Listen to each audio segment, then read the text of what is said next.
Hi guys! Andito ako sa loob ng Robinson Butuan kasi nandito rin sa loob yung hotel na pag-iistihan ko for one night. And then, eto, hinahanap ko lang siya kung saan kasi sabi ng guard na pagtanungan ko is nasa ibaba daw ng Watson. So, hinahanap ko ngayon kung nasaan yung Watson. And see you later guys!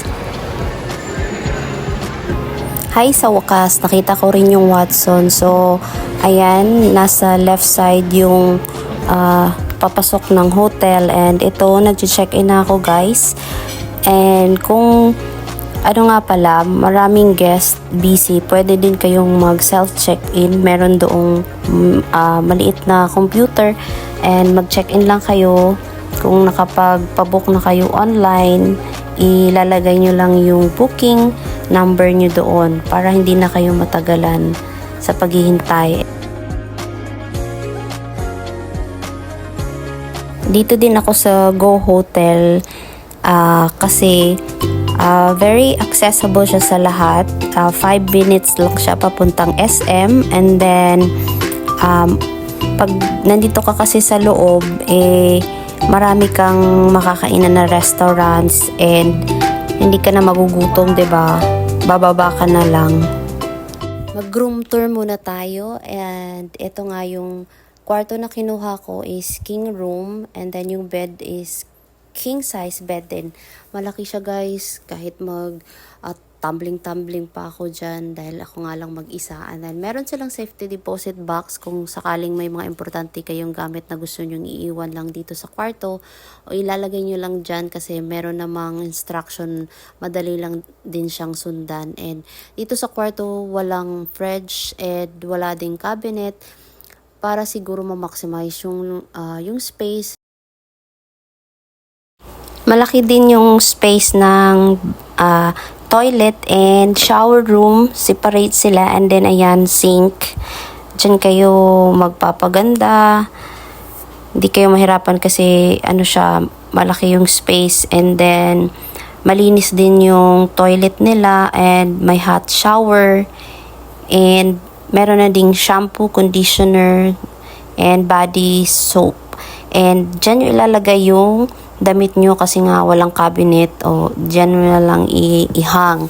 And meron silang electric kettle kung sakaling gusto nyong uminom ng kape or tsaa, pero ayan, walang bottled water dahil siguro nakalimutan nila ang lagyan, dahil nga yung toothbrush at toothpaste ay hindi nila nalagyan and nailagay. And ayan yung table na parang nasa eroplano ka, o 'di ba? Ang talino dahil para hindi sumikip yung kwarto. And then ayan, nag-aayos lang ako dahil lalabas ako. Hi guys, so yan, tapos na tayo nag-make up. Ayan guys, ang outfit ko.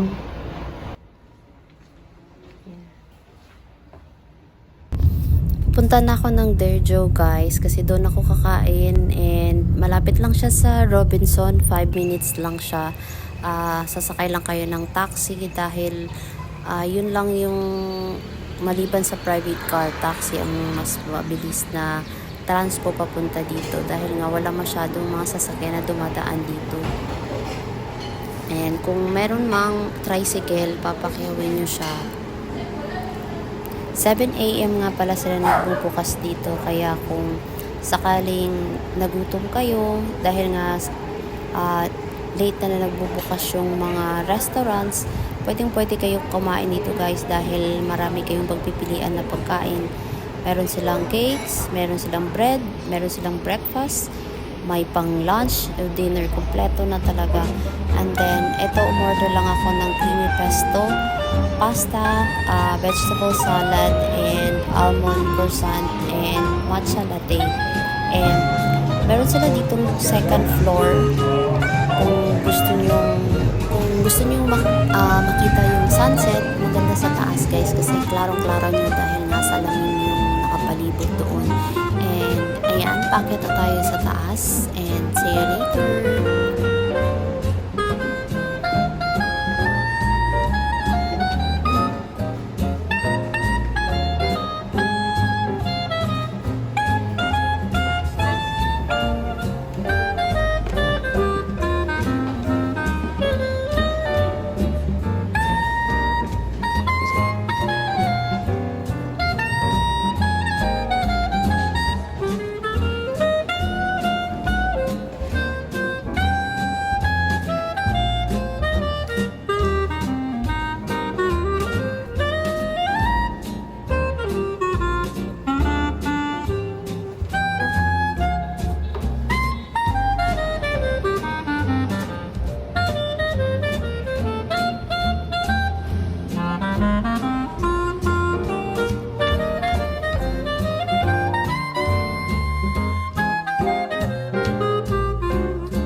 Eto, dumating na yung in-order ko. Titikman na natin kung masarap pa yung mga pagkain nila dito.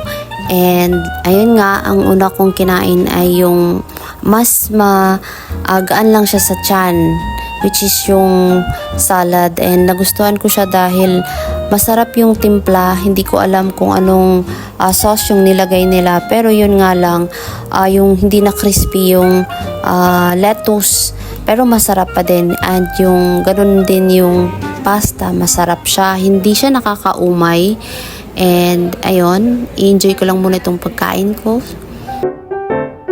Good morning! Maaga akong nagising dahil check out ko ng 12 noon. So kailangan kong mag-ayos. Appointment ako ng 2 p.m. Kailangan kong ayusin na yung mga gamit ko para iwan ko na lang siya sa baba sa front desk para mamaya pag alis ko kukunin ko na lang. And ayun nga, mag-aayos lang ako. See you later. Andito ako sa SM Butuan kasi kakain ako ng lunch para malapit na din sa pupuntahan ko. And ayan, naghahanap lang ako ng makakainan at hindi rin ako magtatagal dahil nga ayokong malate dahil hindi ko kabisado yung lugar.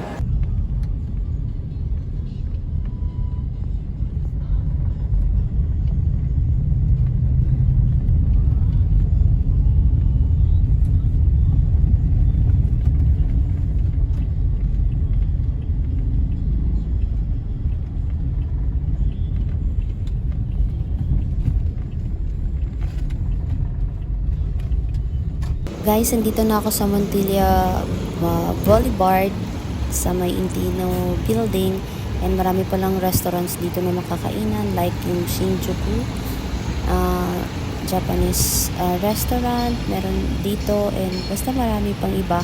And then nakita ko rin yung cafe na nakita ko sa TikTok and dito din pala kaya papasok muna ako doon dahil wala pa naman yung kamiting ko. And then ito nga yung Cafe Boran Thai cafe daw to siya. So, malamang meron silang mango sticky rice kaya itatry natin.